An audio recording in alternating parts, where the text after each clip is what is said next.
currently a freshman at Syracuse University, which doesn't exactly sit in the safest area. I just went through a breakup with my first girlfriend, so I started getting back into the online dating scene. I was using the app Hinge when I found some blonde girl named Stephanie who I really connected with. She also went to Syracuse. We both liked to read, go to the movies, we even had the same sense of humor. I suggested we go on a movie date, and she said she'd love to.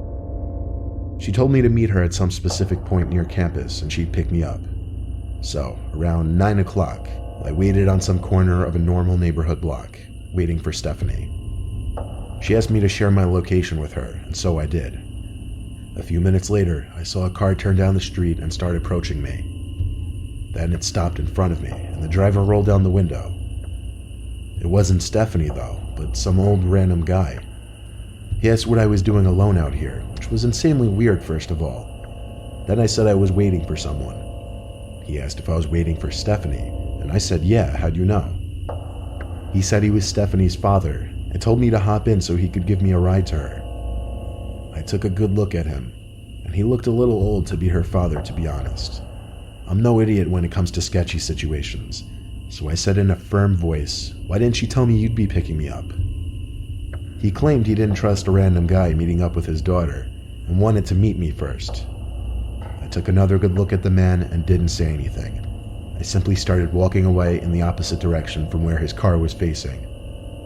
He started yelling hey hey, sounding surprised that I was just walking away like that, but I've heard way too many kidnapping stories to know where this could potentially go.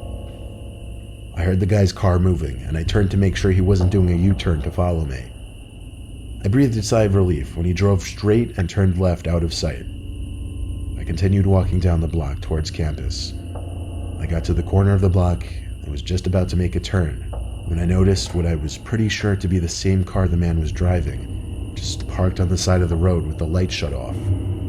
I briefly tried looking into the window as I passed, but the glass was tinted. I tried not making it obvious that I was suspicious and continued walking. I got a text from this so-called Stephanie person saying, "Why didn't you get in the car with my dad?"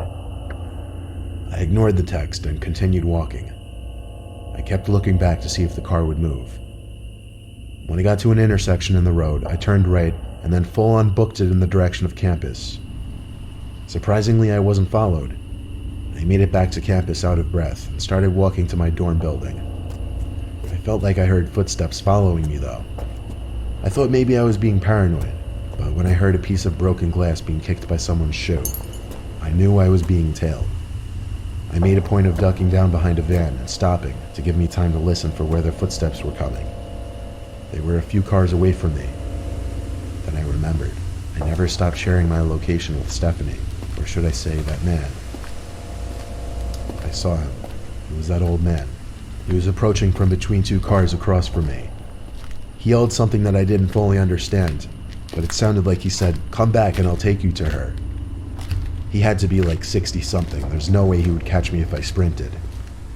I lost him easily when I ran, and made it back to my dorm room. My roommate wasn't there, so I had no one to talk to about it. But when I lay in my bed, I got another text from that man, and it was shocking. It said, "You're a little piece of fucking shit. You're lucky you got away. I would have strangled your ugly ass."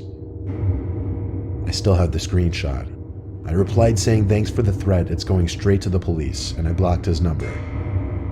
I still have the conversation saved as evidence, and I plan on going to the police with it eventually. Hopefully they are able to do something about it.